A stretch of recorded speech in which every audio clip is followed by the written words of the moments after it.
Le général de brigade Moyorabi Richard, commandant ad intérim du secteur opérationnel Ouélé, a le jeudi 10 mars 2022 effectué une visite de travail au parc national de Garamba, situé au village Naguero, dans la province du Haut-Ouélé. L'objectif de sa mission était de se rendre compte du niveau opérationnel des éléments de FARDC engagés dans ces sites zoologiques. Au cours de cette visite, le général Moyo a présidé une réunion mixte FARDC Eco-Garde Park.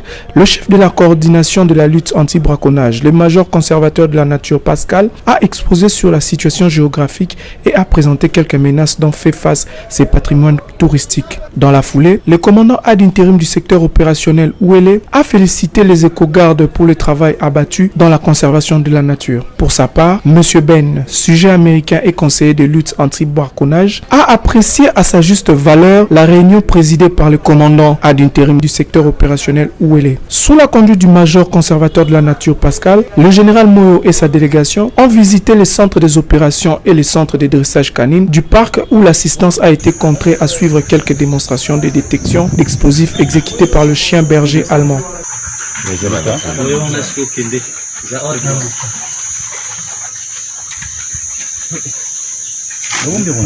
Exactement.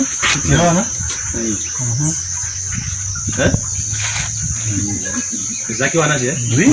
On a beaucoup de mal. Fais ça plus tard, papa.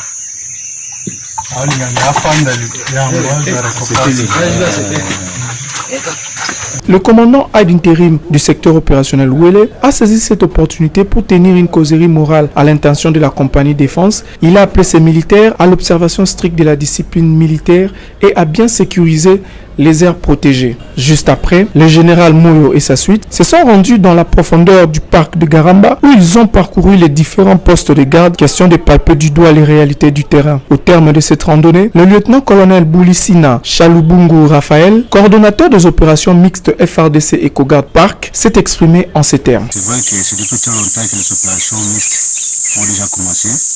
Et le commandant c'était au regard du décès des 100 commandants, avait décidé pour qu'il soit désigné comme coordonnateur des opérations mixtes FARDC Eco-Garde. C'est pourquoi nous sommes venus renforcer la capacité opérationnelle pour éradiquer la menace qui pèse sur le parc national de Garamba. Cette délégation a regagné Dungu le vendredi 11 mars 2022 où est implanté l'état-major du secteur opérationnel Ouélé. Le chef d'état-major général, le général d'armée Mbalamo Sensé Célestin, a clôturé le vendredi le séminaire sur les dangers des réseaux sociaux dans l'administration militaire. La grande salle de l'état-major général a servi de cadre à ses assises. Dans son mot de clôture, le numéro 1 des forces armées de la République démocratique du Congo a salué l'assiduité des participants à ces travaux de 4 jours qui ont abouti aux recommandations délicates. Il a demandé aux participants d'en avoir toujours à l'esprit et de sensibiliser les restes des militaires et soldats des unités des forces armées de la République démocratique du Congo. Ce que j'attends de chacun de vous, au retour dans vos structures respectives, c'est l'application stricte de la stratégie de mise en œuvre par la sensibilisation des hommes de troupe à ne pas s'exposer aux risques représentés par le numérique, la vulgarisation et l'intériorisation de nos recommandations consacreront la réussite de nos travaux. Je vous remercie et je déclare clos le séminaire sur les dangers des réseaux sociaux au sein de l'administration militaire. De son côté, le colonel Batabombi Apanza, secrétaire de cet atelier et commandant second chargé de l'administration et logistique au service de la communication et des formations des forces armées de la République démocratique du Congo, a lu une dizaine de recommandations issues et validées pendant cet atelier. Parmi ces recommandations, élaborées, diffuser et distribuer un guide de bon usage des réseaux sociaux en faveur des militaires et de leurs dépendants. 2. Élaborer et diffuser une directive sur l'information et la communication au sein de la défense et des forces armées. 3. Créer une école d'application d'information et de communication militaire. 4. Acquérir des matériels et équipements cyber et différents outils d'analyse des réseaux sociaux. 5. Former le personnel en cybercriminalité au pays comme en étranger. 6. Assurer le maillage en termes de couverture Internet. 7. Veiller au respect strict des critères de recrutement du personnel. 8. Améliorer les conditions de travail du personnel. 9. Élaborer et vulgariser une directive permanente relative à l'usage des réseaux sociaux dans l'administration militaire. 10. Mettre en place une commission pour scruter les ordinateurs nous livrés par nos partenaires et ceux dont nous achetons au marché afin de détecter s'il y a des logiciels espions pour lesquels les informations classifiées, images, photos et autres, peuvent être soutirées, divulguées ou détruites. 10. Former les personnels de renseignement dans les domaines des nouvelles technologies afin de renforcer leurs capacités pour la guerre électronique, cybercriminalité et cyberattaque. Il a également tiré l'attention de tous les militaires, soldats et leurs dépendants sur l'interdiction formelle de communiquer pour les comptes de l'armée afin d'éviter des dérapages en divulguant les secrets de la défense nationale à travers les réseaux sociaux.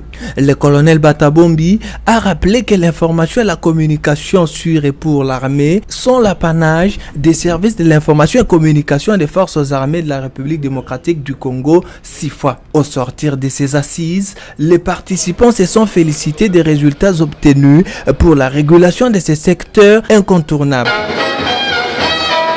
La vice-ministre de la Défense nationale et des anciens combattants s'est rendue jeudi 10 mars 2022 au siège de la Haute Cour militaire. La visite de Séraphine Kilubu Kutuna s'inscrit dans le cadre de la Journée internationale des droits de la femme. Après un entretien avec le premier président de la Haute Cour militaire, le lieutenant-général Mutombo Katalai Tchende Joseph, elle lui a remis un lot de pagnes destiné au personnel militaire féminin et aux épouses des militaires de la justice militaire du siège. C'était en présence de l'auditeur général près la Haute Cour militaire, le lieutenant-général Likulia Bakumi Lucien René. Il est à noter que la vice-ministre de la Défense nationale et des anciens combattants faisait partie de la délégation de Kinshasa à Mbandaka, où la Journée internationale de la femme a été célébrée mardi 8 mars 2022 avec faste.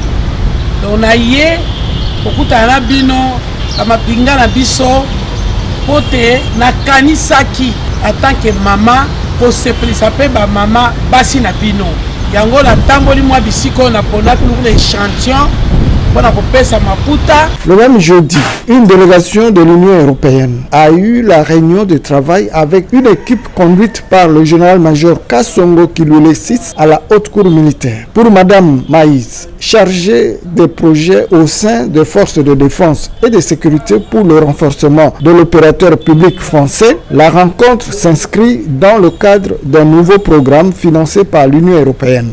Il était question, a-t-elle indiqué, de se mettre d'accord avec la Haute Cour militaire sur l'objectif de ce projet qui est une suite de réalisation de l'ESSEC et du Progress par rapport à la mission de FARDC. La différence réside dans le fait que le nouveau programme vise l'évaluation des possibilités pour le soutien de l'Union européenne aux opérations militaires contre les ADF et autres groupes armés en Ituri et au Nord Kivu. Oui, alors l'essentiel de cette réunion, ça a été de nous mettre d'accord sur les priorisations d'un objectif que portera ce projet qui est l'appui à la réforme du PRA qui avait déjà été initié dans le premier Progress et dans le premier programme européen en Progress et qui est la continuité de ce programme.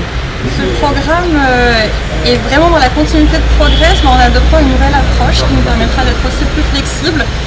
On le résume en ce moment un peu comme c'est un mélange de la mission ESSEC que vous avez connue dans la première partie des années 2000-2015 qui précédait le Progress, mais avec les objectifs de Progress. La différence avec ce programme ici, c'est qu'on aura également une composante un peu plus opérationnelle d'appui direct à la protection des populations civiles dans les zones de risque. Merci.